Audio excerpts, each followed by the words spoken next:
It's your boy Crypto Blood. Hope your day's going well.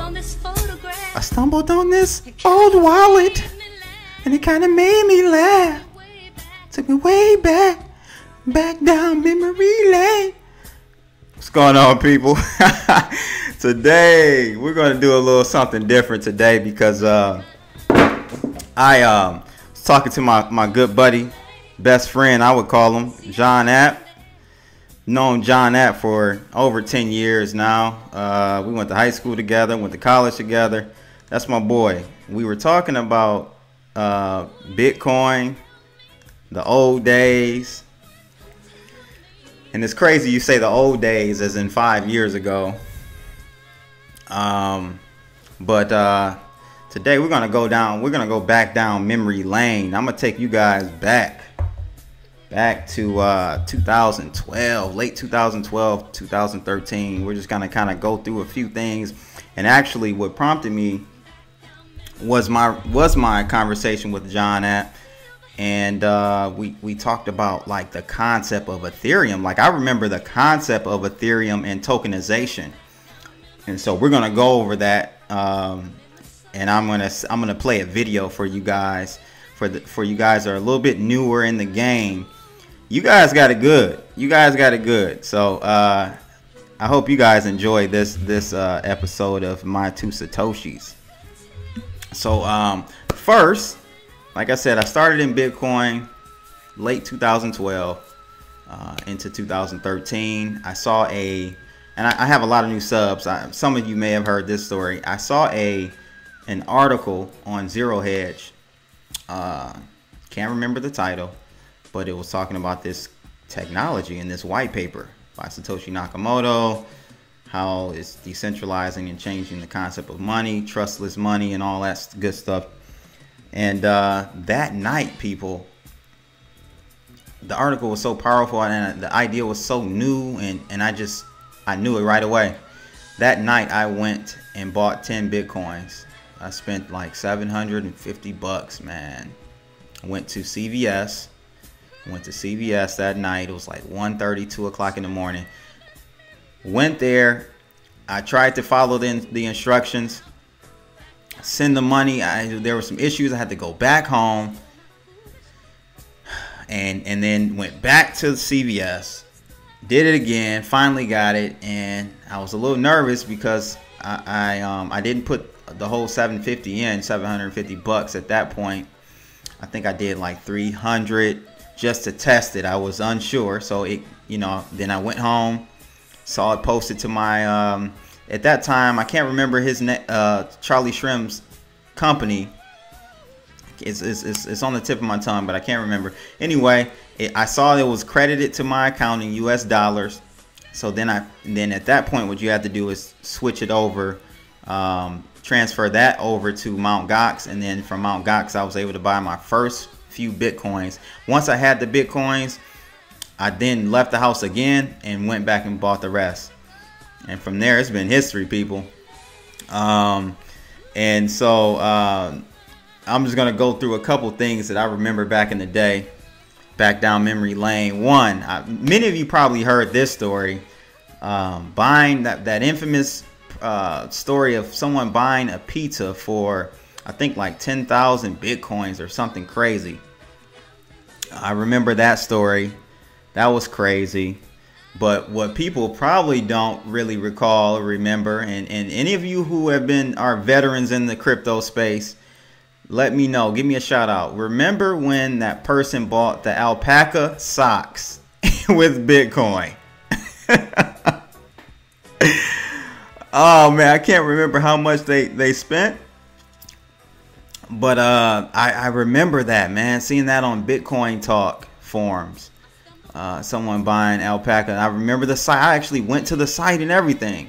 They were selling alpaca socks in Bitcoin. It may have been in Michigan. I cannot remember, but that was cool. Another thing I remember, today, we have all these different exchanges, and now we're morphing into decentralized exchanges, which are great. I'm glad for that. But when I got started, we had Mt. Gox, right? That was the only one that was like you could really use. See, back then, Bitcoin was like, if you were getting in Bitcoin, it was a black hole. Like, you couldn't just go and go to an exchange once you got them and then sell them. You know, it was like you really had to just be about that life and be in the Bitcoin, because you really, the liquidity of the market was so scarce. I mean, you could sell on Mt. Gox, but I mean, like, if you didn't know, if you weren't already in that ecosystem, in that community, you wouldn't know how to even sell, really. You could do local. I don't even know if local Bitcoins was around back then. I can't remember. But I used to use before. See, I left Mt. Gox before it went down because they started doing some funny ass stuff on me. You know, delaying withdrawals. They wouldn't delay deposits, but they sure in the hell would delay a withdrawal. I started seeing that prices. It was some funny stuff going on, so I stopped messing with Mt. Gox altogether. I went over to BTC-e. This was the other exchange at that time. BTC-e maybe had 8 coins on there. Had an excellent troll box on the right hand side, but they had maybe like 8 coins. Name coin, world coin, Doge coin. Actually, Doge was, they waited a long time to add Doge. Litecoin, of course, Bitcoin. What were some other coins? I can't even remember all the coins. There were no tokens then. No, only coins. So from there, though, I found out about Vercarex. Any of you guys remember Vercarex? Vercarex. So I then went to Vercarex, and Vercarex had a lot more coins. You could trade Dogecoin, and there was a whole bunch of, like, maybe 30 or 40 altcoins at that time. So I remember Vercarex. Let me know if any of you guys remember Vercarex. Then this is going to bring back some memories for you guys who have been around. Remember Cripsy? How many of you guys remember Cripsy? I used Cripsy for a little while as well. Like, Cripsy is probably like today's version of Poloniex. They had a whole bunch of coins. Any and every coin you could think of was on there. Decent interface. It wasn't too bad, but again, they started doing some. I started seeing signs of the same stuff that Mt. Gox was doing. So I got away from Cripsy, and Big Vern, I think, was the founder. Crazy. He ended up going to jail, man. He was out of Florida. His exchange was out of Florida. I don't think it was the FBI or one of the Alphabet boys came and raided his stuff, seized everything. I think he went to jail. Man, those were the Wild Wild West days right there, I tell you. So Cripsy shut down. I ended up going over to Bittrex and been at Bittrex since. As far as, you know, kind of your main exchanges. But back then, when I got into Bitcoin, maybe a year or two in, the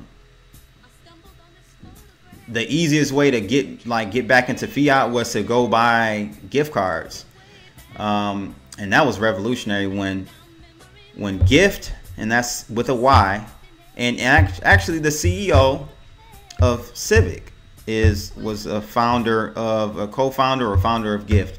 When Gift started accepting Bitcoin, that changed the game, because I was able to say, okay, hey babe, go, you know, I'll tell my wife I make some gains in Bitcoin or whatnot. I would tell her, hey, I'm gonna send you this Bitcoin, go download this, you know, Gift app, purchase a Target card in Bitcoin, and then that way she could spend that money in the store. She would have a virtual gift card and be able to spend and shop and buy groceries and stuff. So that was pretty cool. That kind of made, she still didn't really care about Bitcoin at all. She didn't understand. She didn't get the concept fully. at that time, but that kind of made it a little bit more real for her. So that was cool. Let me see what else, man. Oh yeah, so a few years ago, I can't remember, a major news outlet broke a story saying that they found Satoshi Nakamoto. This guy's name was Satoshi Nakamoto. I think it was in Arizona, man. They raided this guy's house. They, you know, he was a Asian guy, wasn't into cryptos or anything. And it was so, I felt so bad for him, man. It was that was pretty crazy. I remember that. They raided his home and he was on the news and he's like, I don't know anything about this, and yes, my name is Satoshi Nakamoto, but I'm not, you know, the guy. This is the good one. So I know many of you, most of you, I do too. I use CoinMarketCap every day. But back then, CoinMarketCap didn't have. CoinMarketCap literally had 60, maybe 100 coins on there. I remember when it was just maybe 40 coins. It didn't have page 2. It wasn't paginated where you have page 1, 2, 3, and so on. It was just one page and one page only. And you could see all the coins and you know, everything on there fluctuating back and forth, man. Those were the days when CoinMarketCap was only one page. Can you believe that? So another thing I remember, guys, is there was no Telegrams, Slack, none of that stuff. Really, the central location for people to find out about new coins was Bitcoin Talk. So on Bitcoin Talk, people would post, you know, they'll have like an original post, and it'll have like the coin, how many, the supply, what type of algorithm, hash algorithm, and all these things. And then it'll show you like download the QT wallet so you can start mining it on your computers if it was a script coin. Man, those were the days, man. And so I just kind of wanted to go back down memory lane with you guys on cryptos. The past, really the first, since 2012 on to about 2014-ish, middle of 14 into 15. 2015 saw so much growth in this crypto space. It's been unbelievable. Like the last 2 years, the last year, I've seen more technological advancements in the crypto space than I saw in the first 4 years. And I'm sure even more than if someone started back in 2009 in this space, or 2000, you know, back really early days. But what I wanted to really bring up to you guys was, I remember, and it's when I was talking to John App with this conversation, I remember when Ethereum was a concept, and I'm like, man, dude, remember when Ethereum was a concept? You know, the whole tokenization of assets and all that, and this is, and some of you will remember this. Remember when the concept was called colored coins? So I went back and I had it bookmarked as a favorite in my other YouTube account, and I found it. I want you guys to watch this video here. It's called it's about colored coins, and this was before, this predated and was the concept around Ethereum, tokenizations, tokens on top of a platform and whatnot. So I want you guys to check this out, and leave some comments in the section below. Bitcoin is a fantastic invention. Now you can send money directly to anyone, and you don't need a bank or credit card company for it. Wouldn't it be great to trade anything as easily as you can send a Bitcoin from A to B? Today, if you want to trade assets like shares, bonds, or commodities, you're restricted to a small number of heavily regulated exchanges. This makes trading difficult and expensive. Colored coins makes trading as user-friendly and efficient as a Bitcoin payment. By coloring a Bitcoin, you turn it into a token that represents anything you want to trade. Company stocks, gold bars, or even a house or a car. Just like the HTTP protocol turned the internet into the user-friendly, colorful environment we know today, the Colored Coin protocol adds a new layer to Bitcoin that makes it much more useful. Now, instead of just sending cash through the Bitcoin network, you can use it to trade anything you want. You can even issue your own bonds or stocks. Colored Coins makes the financial world accessible to everyone. Find out more at coloredcoins.org. Colored Coins, cool. There you have it. Colored Coins, people. I can't believe, man. It's been a wild ride, and you know, we're still in the innovator stage, of course, like Clif High says. And I'm just excited. I'm glad you guys are along for the ride. And man, can you imagine what just another 3-4 years will be? You know, what will come to fruition in 3 to 4 years in this space, because it's growing so rapidly. So excited to be along for the ride. Hope you guys are too. Definitely, if you were one of the ones that were, you know, early adopters of cryptocurrencies, Bitcoins, let's go down memory lane. Leave some comments in the some comments in the section below this video, and let's have some fun. So that's pretty much it for today, ladies and gents. Make sure you join me in the Webbot chat room. The link of that will be in the description of this video as well. And we're gonna get this mini Ripperton back up and going. I'll holla at you people. Peace. Holla.